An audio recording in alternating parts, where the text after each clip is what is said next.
ఏనుగు ముఖాన్ని తెలిసో తెలియకో మీరు చూశారు కాబట్టి దురదృష్టం పక్కకెడుతుంది, అదృష్టం కలిసి వస్తుంది.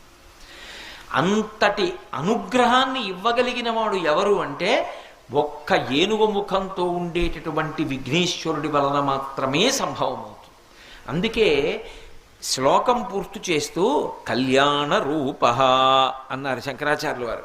కళ్యాణ రూప అంటే చూసినంత మాత్రం చేత ఎవరు శోభనములను ఇవ్వగలరో, ఎవరు శుభములను కటాక్షించగలరో అటువంటి వాణ్ణి కళ్యాణమూర్తి అని పిలుస్తారు. అంటే మనకి శుభములను ఇవ్వగలిగిన వాడు.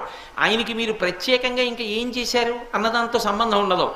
మీరొక్కసారి ఆయన వంక చూస్తే చాలు, ఆయన సమస్త అనుగ్రహములను ఇచ్చేస్తారు. అలా ఇవ్వగలిగినటువంటి కళ్యాణ రూపం ఉన్నవాడు కాబట్టి ఆయన మహాదంతి వక్త్రాపి పంచాస్య మాన్య, అంత గొప్ప ఏనుగు ముఖంతో ప్రకాశిస్తూ ఉంటాడు.